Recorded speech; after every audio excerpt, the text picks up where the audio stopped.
Ассаламағалейкум, қазақ бауырластар. Бүгін мен сіздерге құрбандық туралы, құрбан дегеніміз не туралы кей кітаптан кішкене түсінік берейін деп тұрмын. Ал бұл құрбандық деген нәрсе көне заманнан бері, Таураттан бастап келе жатқан осындай бір қалыптасқан осындай заңшыл болып қалды. Енді құрбандығымыз не үшін беріледі? Құрбандық деген не?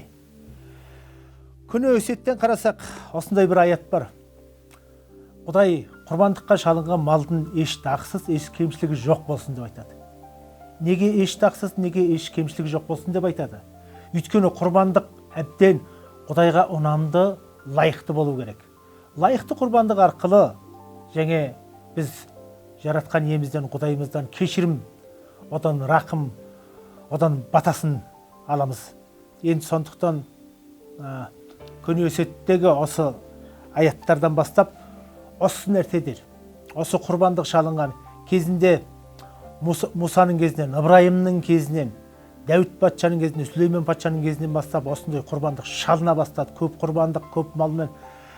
Не құрылым көп малмен құрбандық шалса, соғұрлым көп кешірім, соғұрлым көп жақсылық келеді деп адамдар ойлады. Бірақ бұда өтірік нәрсе жоқ.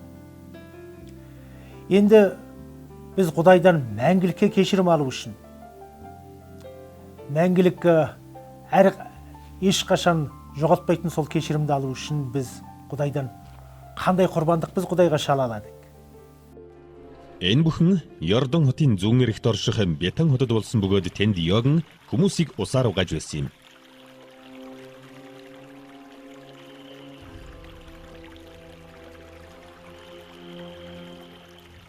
Маргааш нь Иесусийн ирж явааг Йогн харлаа.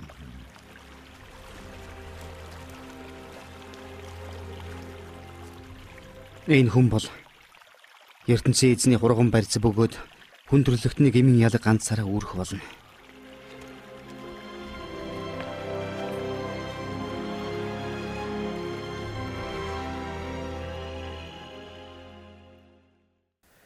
Кезінде Жақия деген пайғамбар Исаны өзіне келе жатқан Исаны көріп айтты. Қараңдар, мынау Құдайдың құрбандыққа жіберген тоқтысы деп айтты.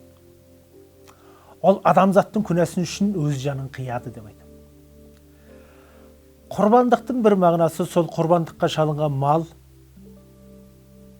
сол құрбандыққа шалып жатқан адам үшін ол өлу керек, жанын беру керек, оның қаны ағу керек. Тек сол арқылы ғана Құдай иеміз біздің күнәмізді жарылқап кешірім береді. Ол бір сенім түсінік нәрсе. Енді сол сенім түсінік нәрсе осы біз айтып жатқан Иса Мәсіх қандай байланысты? Ол бізді не үшін ол бізді құтқарады?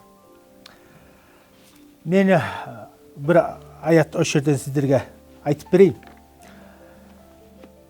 Құдай адамзатты сондай қатты сүйді, сондықтан өзінің жалғыз рухани ұлын құрбандыққа берді деді. Енді оған сеніш әркім жанын тозаққа түспей мәңгілік өмірге ие болады.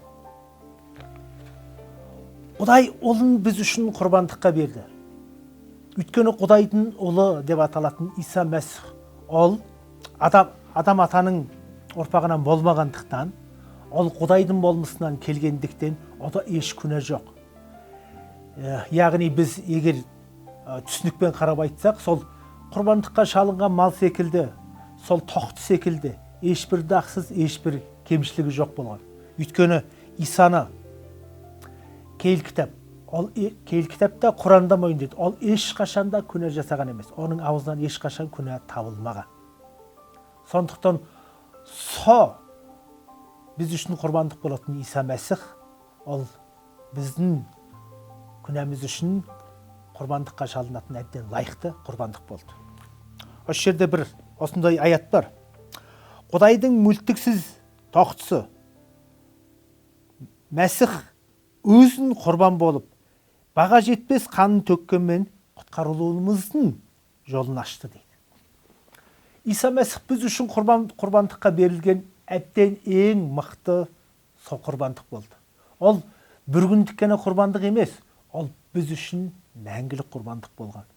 Сондықтан Мәсіхш бауырластарымыз қазір көбісі кезінде менде де құрбан шалып келгем. Бірақ мен мәсіхке сенгендіктен енді ешқашан құрбан шалмаймын. Адам құрбандық арқылы ғана Құдайға жақындай алады.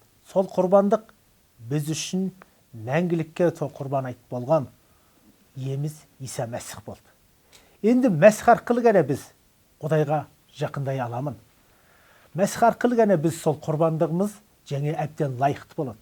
Бауырластар, мен сіздерге айтайын. Біздің шалатын қазір көп кешікпей құрбан айт болады ғой, бір-екі айдан. Сол құрбан айтта шалынған малдар мүмкін бізді бір күнге, не бір жылға, не бір айға ма, уақытша ғана біздің кешірімімізді Құдайдан беріледі. Бірақ бізді мәңгілік кешіретін құрбандық ол тек Иса Мәсіх қана. Сондықтан бауырластар, мен сіздерді ертең болсын, артынан болсын деп ойламастан, сол Иса Мәсіхтің құрбандығын қабылдаса екен деп мен сіздерден өтінемін. Құдай иеміз сіздерді жарылқасын. Амин.